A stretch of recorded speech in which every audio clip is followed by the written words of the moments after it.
Good morning, everybody. This is Jean here. I am finished quilting my quilts. Jean's Block Party 2018. And if you were following along with Jen and I about quilting our quilt, we decided to quilt this on the diagonal. If you were watching the last video, and if you can see some of my quilting stitches on the diagonal. And now we are getting ready to bind our quilts. I have to say, I didn't love quilting it on the diagonal. I'll be totally honest. I haven't spoken to Jen about it. I did end up with reinforcing vertically and horizontally the sashing. I found that actually quilting on the diagonal, which I've never really done before, with my painter's tape, and then I did some just free, I didn't do all painter's tape, was you stretch, you're going on the bias, and sometimes it stretches, and it was puckering a little bit. I don't know if I'll do that again. I like the look. As Jen and I was at the quilt show, we saw the look of quilting it on the diagonal, and the look is fabulous. I think it's turned out beautifully, but I don't know. I don't think I'd do it again. Maybe or not. But I like to free motion quilt. But again, I'm doing this for for beginners, and this is what Jen wanted to do.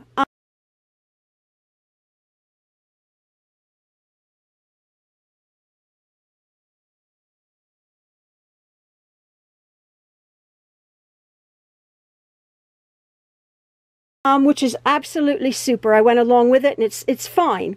So now what I've done is I've finished quilting my quilt. And if you remember, we have the extra batting that we've cut and we've trimmed along the edge. Now, I hope you can see this. I'll try to go slowly. I have stitched. We're getting ready now for the binding. I have stitched about 1/4 inch away from the edge, all the way around the edge of my quilt here, about 1/4 inch. Now what I'm going to do is I'm going to trim right along the edge of this quilt. I know my quilt is pretty square, so I'm going to trim right next to that 1/4 inch line.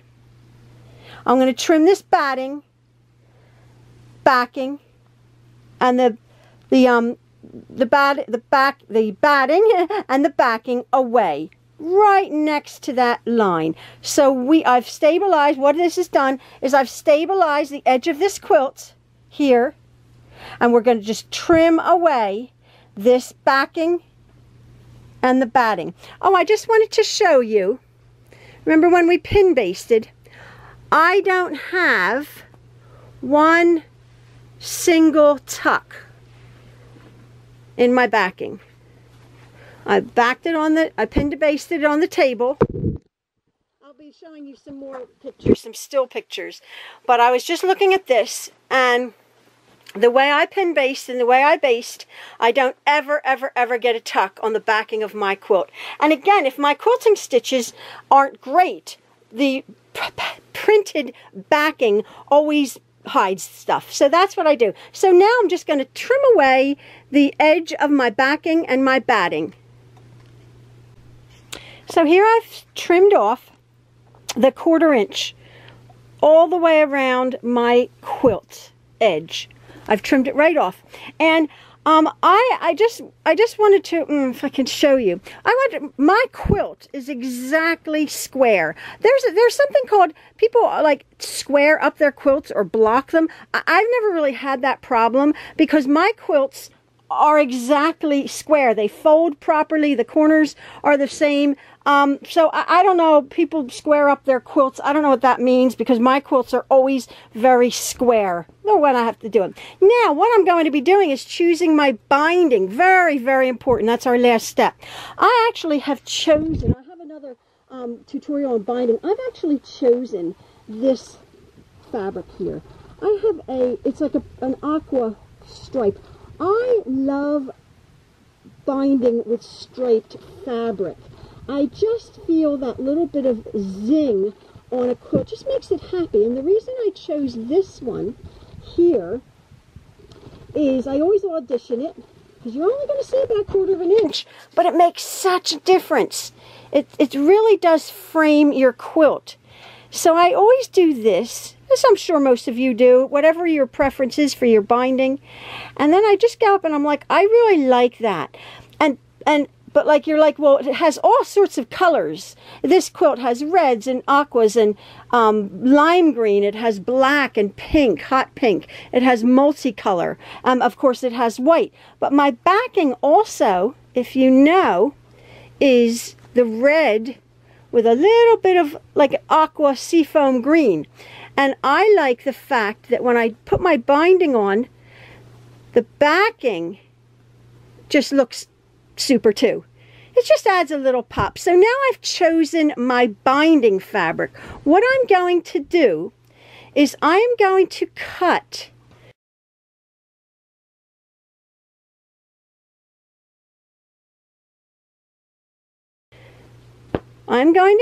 my fabric. I'm going to cut the width of my fabric into what I use are 2 1/4 inch strips. Now, by all means, if you want to use 2 1/2 inch strips, you can. I, though, use 2 1/4 inch strips. I really make it so my binding is right full, really full in the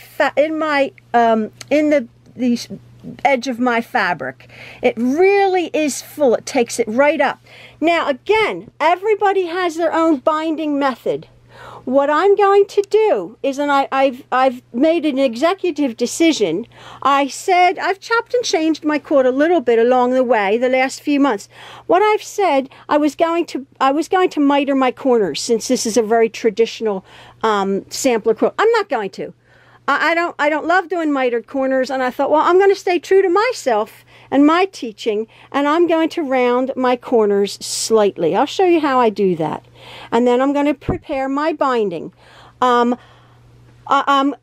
do not use a bias binding on this curve. I have another whole tutorial on how I get very carefully around this, which I will be showing you. I will set up my tripod and I will show you how I bind this very, very, very smooth corner here with straight grain binding.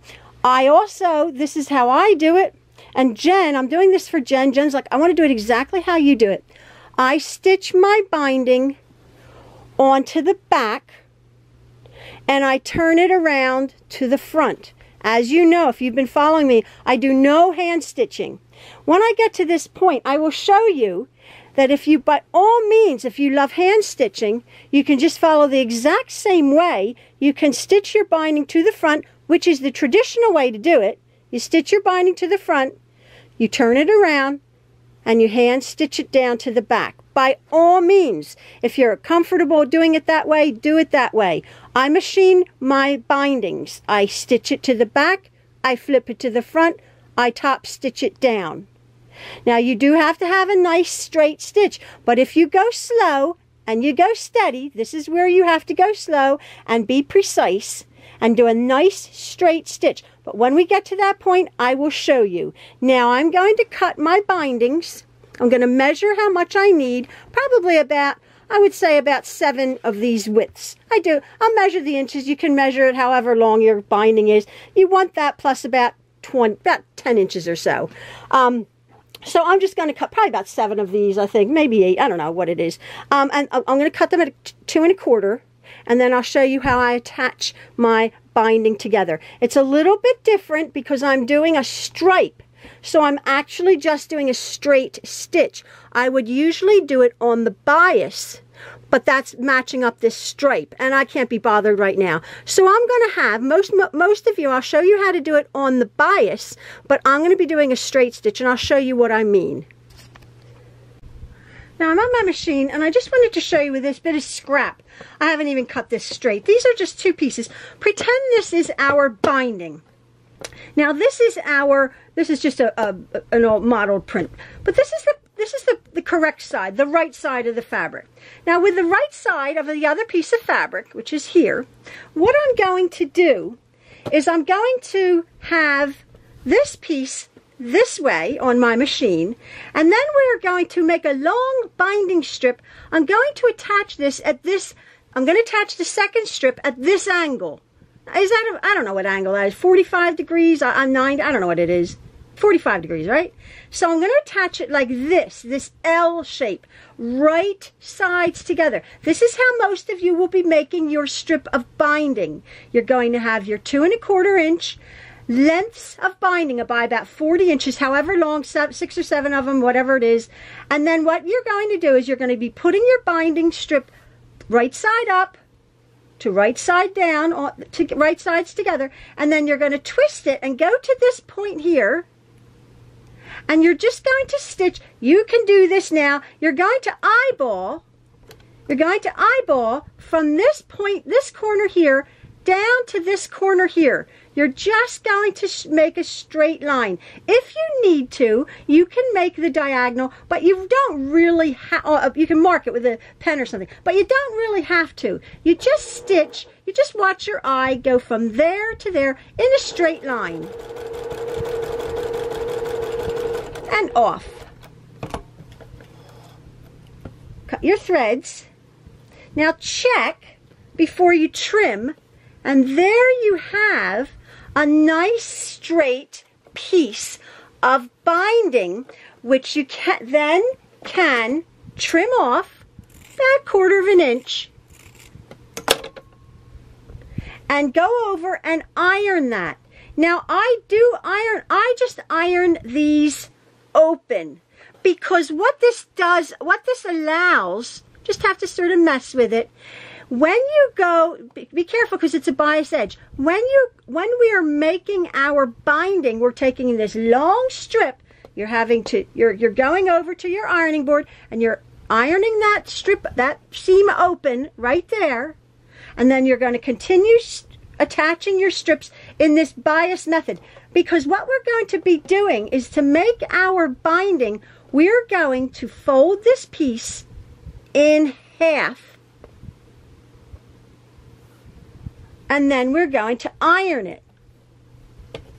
And that way, that seam there is distributed. You have some of the seam up here, you have some of the seam down there when you go to put your binding on. So this is, again, this is just a scrap piece, but this is how your binding will end up. Now, because I have a striped binding, this is my actual binding. This is my binding here. Now, what I'm going to do, what I would normally do, like I did, I would put these right sides together, take off the selvage bits. Don't ever want to sew with selvages. So I would do that. Now there is a way that you can mess about and get the stripes.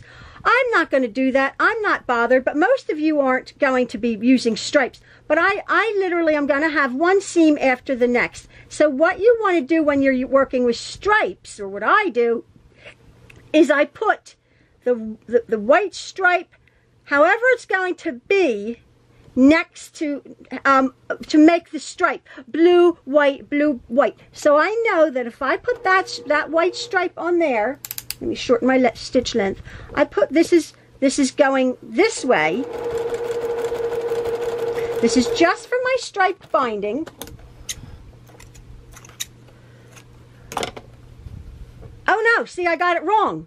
I got it wrong. I put 2 blues together. Okay, let's try that again. So let me cut that off. Let me cut that there.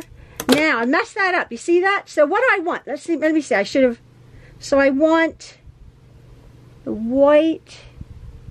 Nah, that's what. Okay, so I put the blue on the white. That's what I did wrong. So I want to put the blue on the white. That's it. Isn't that funny? So I put the blue on the white here.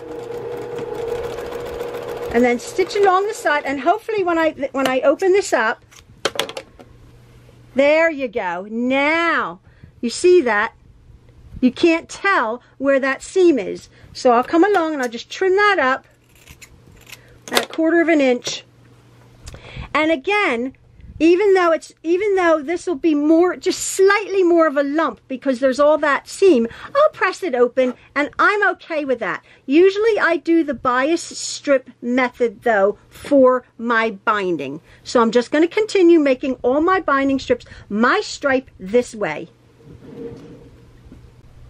I finished making all my binding, my 2 1/4 inch binding, and I've just come over to my ironing board and I'm ironing it. Very important, I've opened up the seam here, and very important, you iron it really, really nice and flat. You want your binding nice and flat and crisp. So I'm just going along and matching the edges together and really pressing that well. And again, when I get to the seam, just nudge that over to match the edges. And when I get to the seam, I'll press that seam open. Try to eliminate, here's my seam, try to eliminate as much of the bulk as possible. So press that nice and open, and then I'll come along and I'll just iron this edges together, and I will continue doing that. I think what I'm going to do is this video, I'm just going to make this short because the actual binding takes me a little while. So this video is just how to make your binding. I'm not going to, there is a method to make bias binding. I'm not doing that. I don't use bias binding. You can watch other tutorials. I make my binding on the straight grain. I've never had an issue. There's all sorts of ways you can make binding. You can make binding. Some people prefer 2 1/2 inch binding. Some people even prefer 3 inch binding. This is how I do mine. I've cut it 2 1/4 inches, and then I attach it. This is only because I'm using a stripe. I usually would use the bias attaching the diagonal seam method, but because I'm using the stripe, I'm doing a straight seam, so you don't see you don't see a joggle in my stripe. So I'm just going to finish this. Just going to finish this, and then I'm going to show you another tutorial on the actual binding of the quilt. So this one is, we've just made our binding ready to bind our quilts. So I'm going to sign off for now, and I will be back. Thanks again, folks. Make your binding. See ya. Bye.